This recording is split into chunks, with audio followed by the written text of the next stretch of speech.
Hello, my name is Kieran Hayes and welcome to my Nikon Z8 focus setting video designed to dramatically improve your focus accuracy with your Nikon Z8.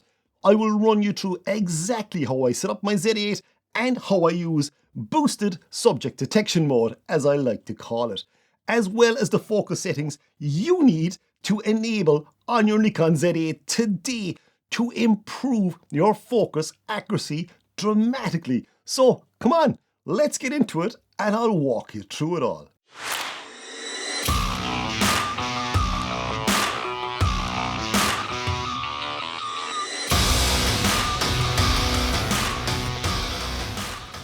Now, this system, or my way of doing it, is all based on what I like to call boosted subject detection. Before we get to all that though, let me first run you through the extra settings I enable straight away to improve the Nikon Z8's autofocus performance. Firstly, we need to enable the AFC Focus lock so we get that nice green focus box confirmation on the screen. I'm going to show you what I mean here now. So as you can see, Dobby is in focus, but if I change the focus area over here, and if I focus in on that, now you can see we don't get the green visual confirmation in AFC that we normally would in AFS. If I move back to Dobby now again, just to highlight it, again, no green visual confirmation. So we can change that by pressing the menu button, going off to the pencil icon, going to option A for focus, pressing OK, and then moving down to A11 for focus point display.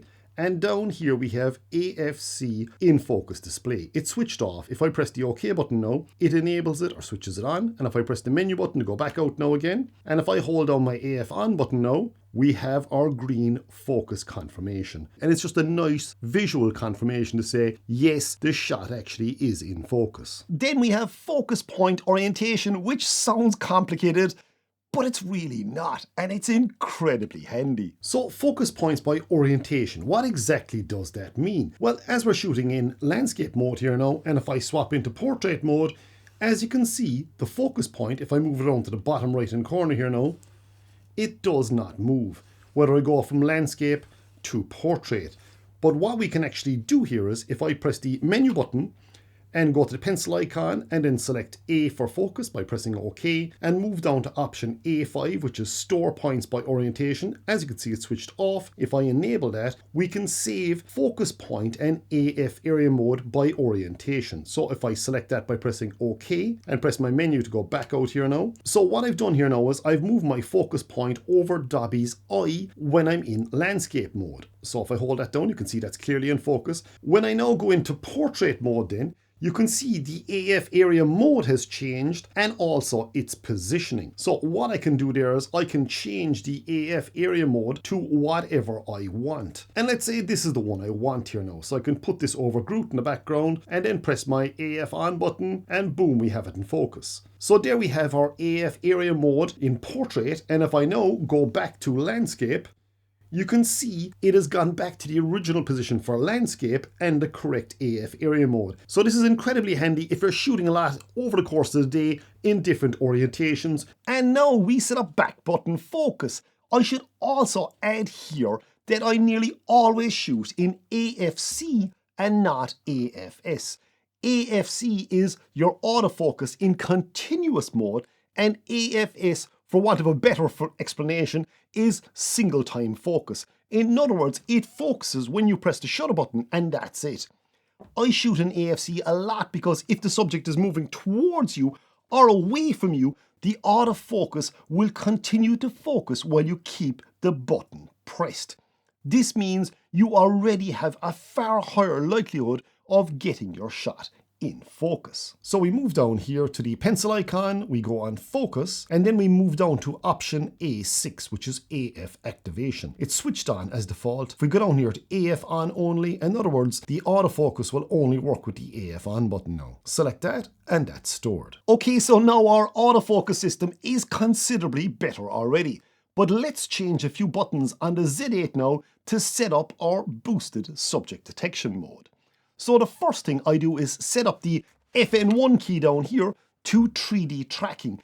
Don't worry, I'm going to explain exactly why I'm doing all this in a few minutes. So to set our FN1 now to 3D tracking, we go down to the pencil icon, press OK, select F for controls, press OK, go to option F2, custom controls for shooting, press OK, and then we select FN1, so I press OK on this again, and what we can do is we can go all the way up along here until we get to AF area mode.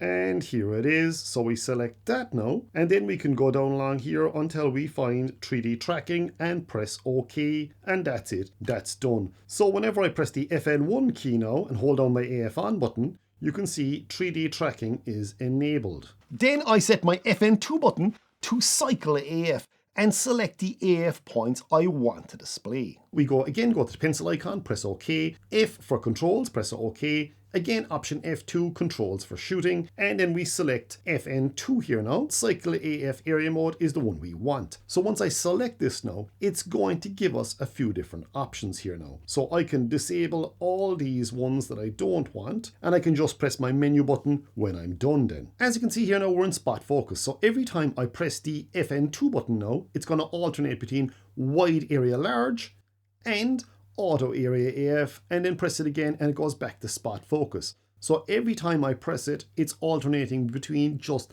these three settings. And obviously you can put in more or less here to suit your style of shooting. Now please do remember the dedicated autofocus button on the side here is the button I can of course press if I want to select a specific autofocus setting. So in other words, it will actually pop up all the options for you by pressing this button. There are two bonus settings for you here now also. The first is I set my record button in photo mode to swap eyes. So every time you press the record button, it swaps the focus between the person's two eyes, or for multiple people if they're in shot. We just go to the pencil icon, we go down to option F for controls and press OK again. We go into custom shooting controls.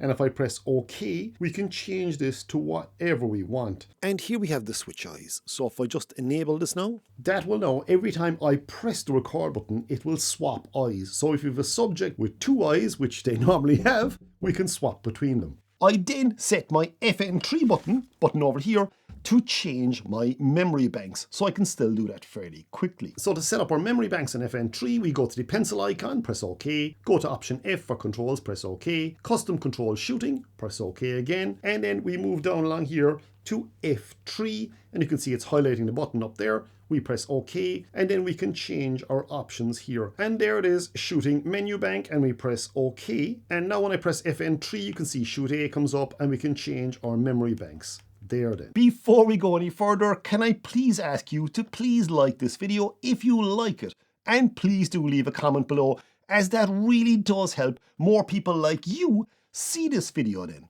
So thanks a million for doing that. You're an absolute star. So getting back to this boosted subject detection mode and how you use it. Well, it's incredibly simple. Basically, you are shooting in your favorite subject detection mode, and for me, it's this setting. But you may well prefer one of the other smaller or larger subject detection boxes. That's entirely up to you and your style of shooting. So please pick the one that works best for you. What I've personally found with this side of subject detection box though is it's generally big enough to let me select a specific subject's eyes or the subject that I want in focus without the autofocus system getting overly confused by the foreground or the background or other people or subjects also in the shot. In other words, it's less for the camera to concentrate on, and that just means better focus accuracy for me personally. To get your shots in focus now, simply pop the box over your subject and press down the back button, focus, and that's it. Your subject is now perfectly in focus, and this is the mode I use most of the time. I did say most of the time, not all the time. Okay, so that's our basic subject detection box sorted. So what's the boosted part about, Kieran? Well, essentially the boosted part is all about using focus handoff.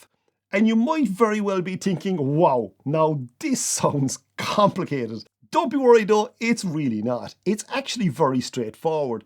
And again, once you've the settings that I described earlier applied, it's super simple to use. let's say we want to photograph this subject now, and as you can see, it's all good so far and no issue as the subject detection box is on the subject. But where it gets complicated is when the subject moves around the frame very quickly. And you think, how can you possibly keep it in focus?